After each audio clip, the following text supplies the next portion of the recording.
So as you all well know, power shed number 1 is coming to the end of its life. I'm going to have to take every piece of equipment out of this shed, power wise, into the new shed, make it operational before we knock this one down.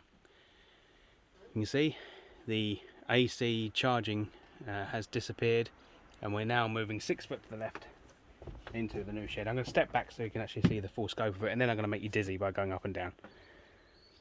There we go. That's the progress so far. I'm going to walk you through what I've done. I haven't got the time to do step-by-step videos at this stage and time lapses and stuff like that. So I'm going to start at the bottom where I don't. This is the item equipment that I at least want to be able to get to, which is the 1500 watt driver units. They push out between the two at the left and the right push out 60 volts. The one in the middle pushes 80 volts. Basically, the EP Ever charge controllers that I have in use. Current limit, so you can push as much in as possible and they'll limit their charge current on the output without letting out the blue smoke, which is one really good thing. They are the Chinese type, so longevity can't be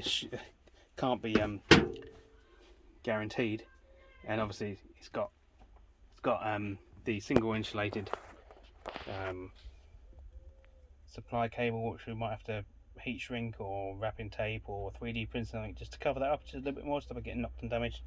And we've got 3 positive, 3 negative on the outputs. I've used actually salvaged 2.5 high temperature cable from a dishwasher that I dismantled, an industrial dishwasher, and some 2.5 red high resistant cable, high temperature cable, which was probably due for the scrap heap because we haven't used red and black as live and neutral conductors in the UK for 15 years.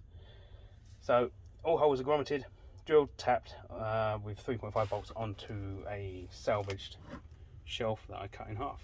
Yeah.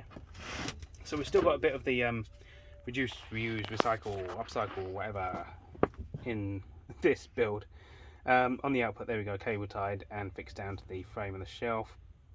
I'm going to come out of that with 2 pairs of 6mm 3-core single, it was high temperature tri-rate flex, which I've stripped down to singles just to make more space in the 4x2 trunking. I'm going to use the earth as a 3rd pair.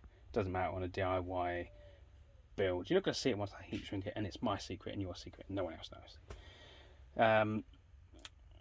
Yeah, so through the trunking, we've got our 3 supplies going out there. They're just going to the left. They're going to be switched via some sort of smart plug.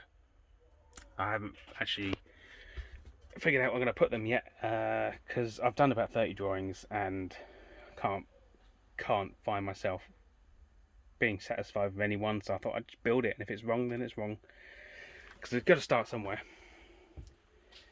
So there, going up the trunking, I got my large BMS, which apparently has an app that I've nailed to the wall with 2 screwdrivers, because I forgot to include a BMS on my first build. And it's been 3.5 years, and you know, with electricity prices as they are at the moment, my fixed term comes to the end at 27th of June.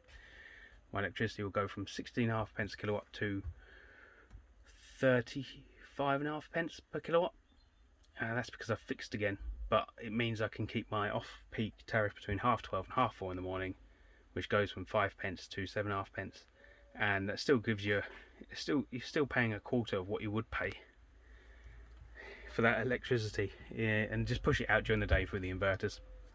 And then to the top is an obsolete MK Century consumer unit, domestic, with just 3 MK 100 amp double pole isolators. They're not DC rated, they're just placeholders. I've got some Schneider ones.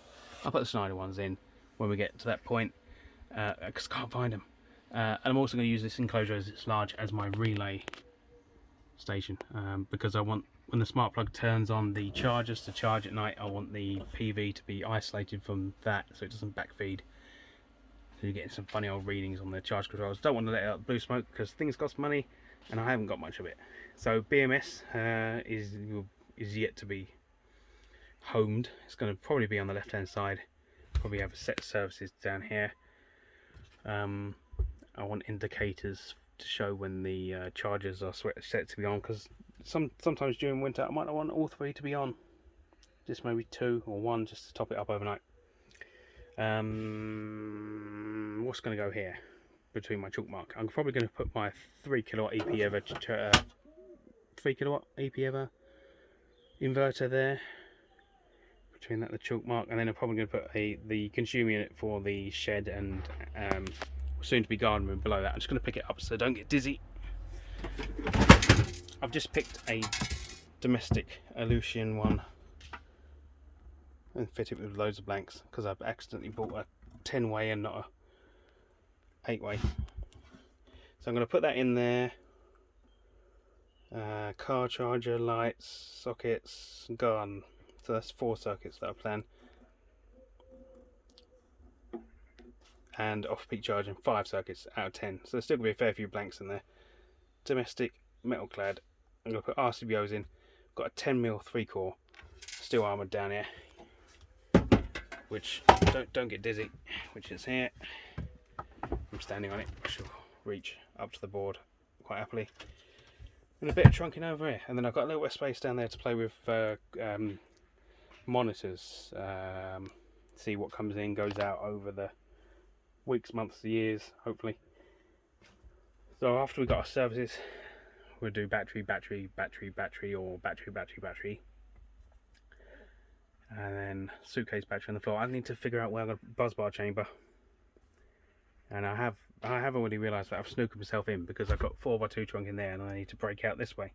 So either the lid's going to be tight or there's going to be a gap. But I suppose once you've got all the gear in here, you're not going to be able to see the gap.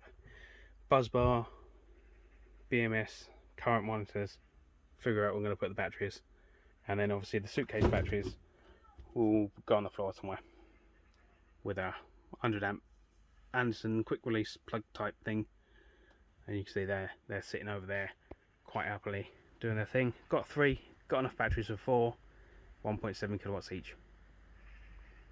Yeah, tasty. So once we've got all this in here and set up and adequate, what I'll probably have to do is get the charge controllers in and then extend with high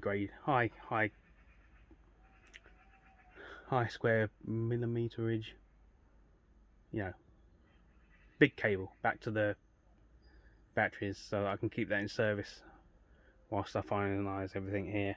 And then the last thing to come over will be batteries, and then we'll be up and running. Yes, it's been a long rambly video, but I'm sure you get my idea. It's going to be an interesting couple of weeks to get this moved over and working, and hopefully a little bit safer. If anyone knows where to get the app from for that, I'd be interested, because I bought it and then it didn't show up for 4 months, and then I lost the thread where everyone was ranting and raving about these BMS units. Thank you for watching. Please subscribe, comment, rate, and I'll see you in my next video. Bye for now.